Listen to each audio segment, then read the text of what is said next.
시청자 여러분 안녕하십니까? 10월 14일 수요일 KTN 뉴스입니다. 오늘은 조지아 대선 조기투표 3일째 되는 날입니다. 카운티 선관위들은 투표소의 긴 줄과 긴 대기 시간을 줄이기 위해 노력 중이라고 밝혔습니다. 김용성 기자입니다. 이것은 조지아 대선 조기투표 1일차와 2일차의 풍경입니다. 투표소 밖으로 긴 줄이 나타나 있고 귀넷 선거사무소에서는 대기 시간이 최장 8시간을 기록하기도 했습니다. 이전 조기투표보다 많은 참여가 있었으며 코로나19 안전지침 도입으로 인해 투표 시간이 길어진 것이 영향을 준 것으로 보입니다. 1일차에는 약 13만 명, 2일차에는 약 11만 명 이상이 참여했습니다. 이전 조기투표 1일차 최고 기록은 9만 명이었습니다. 긴 대기 시간으로 인해 많은 주민들이 불편을 겪자 카운티 선관위들은 투표기나 투표소를 늘리는 노력을 하고 있습니다. 귀넷 카운티 선관위 측은 성명을 통해 예상보다 많은 유권자가 찾아오며 투표에 오랜 시간이 걸렸다고 해명했습니다. 귀넷 카운티 선관위 측은 2016년 대선 조기투표 첫날에 1,490명의 유권자가 찾아온 것에 비해 올해는 첫날에만 8,703명이 찾아왔다고 전했습니다. 귀넷 선관위 측은 투표소를 늘릴 수는 없는 상황이지만 투표기를 증설할 것이라고 밝혔습니다. 캅 카운티의 경우에는 투표기를 증설하고 다음 주부터 2개의 투표소를 추가할 예정입니다. 오늘인 14일 오후 4시 기준 귀넷 선거사무소의 평균 대기시간은 1시간입니다. 투표소별 대기시간도 여전히 차이가 있습니다. 오후 4시 기준 최장 3시간에서 최단 1시간입니다. 캅 카운티와 귀넷 카운티의 경우 웹사이트를 통해 투표소별 평균 대기시간을 공개하고 있습니다.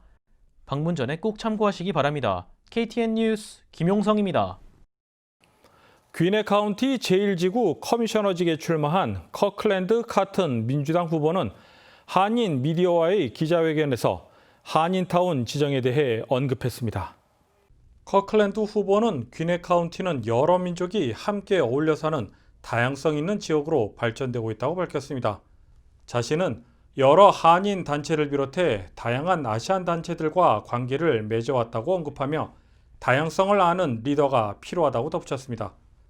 또한 코리아타운 지정 관련 지인들을 통해 알고 있다며 지역 발전을 위해 노력한 한인들이 직접적인 혜택을 받을 수 있도록 노력하겠다고 밝혔습니다.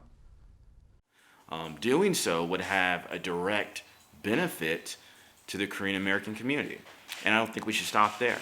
One of the things I hear from some of my friends in the Korean American, or especially in the Korean business community, is they would love to see a Koreatown.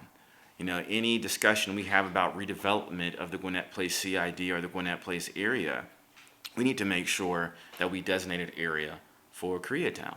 We need to make sure that's a priority when we're planning for this area. 커클랜드 카튼 후보는 마르타 연장안에 찬성한다고 거듭 밝히며 일자리 창출과 함께 지역 경제 개발에도 도움이 될 것이라고 강조했습니다. KTN 뉴스 스티븐입니다. 백악관과 민주당의 경기부양법안 협상이 난항을 겪고 있는 가운데 공화당 미치 매코넬 상원 원내대표가 다음 주 월요일 소규모 경기부양법안에 대한 표결을 강행할 것이라고 밝혔습니다. 김용성 기자입니다. 공화당 미치 매코넬 상원 원내대표는 다음 주 월요일 상원에서 임금보장 프로그램 PPP 추가 지원을 주 골자로 하는 경기부양법안에 대한 표결을 강행할 것이라고 예고했습니다.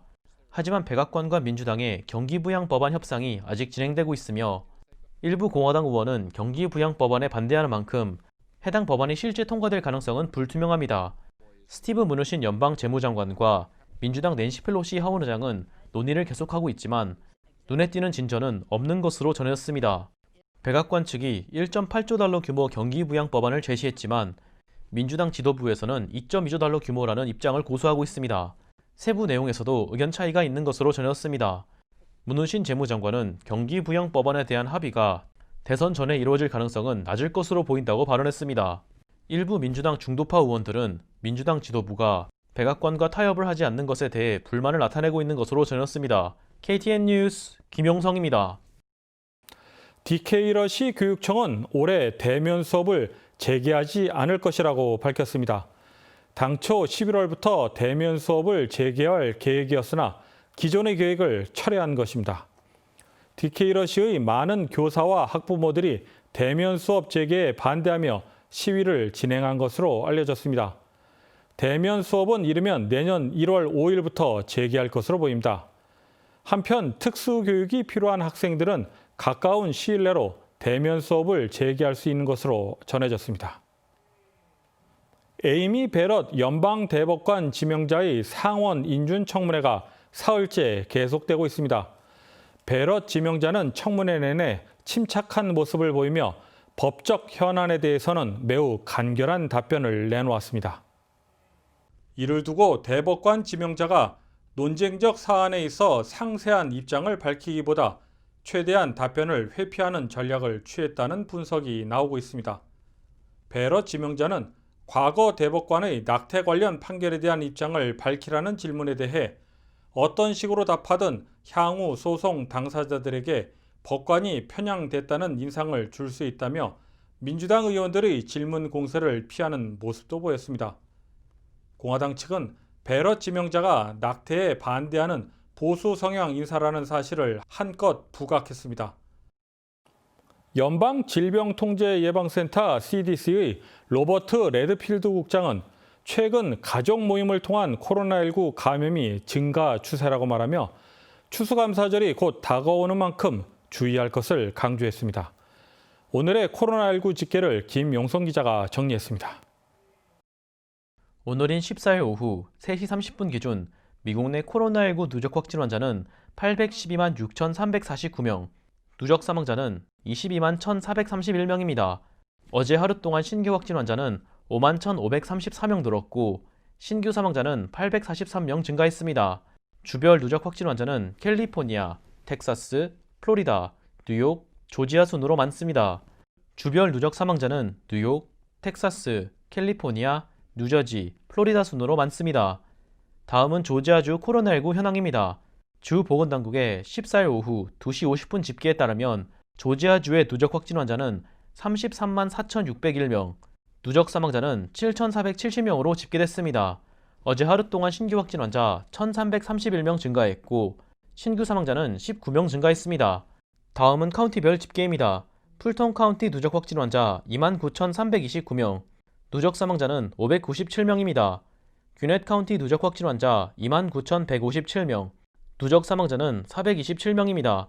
캅 카운티 누적 확진 환자 2838명, 누적 사망자는 442명입니다. KTN 뉴스 김용성입니다. 이상으로 10월 14일 KTN 뉴스를 모두 마칩니다. 시청해주신 여러분 고맙습니다.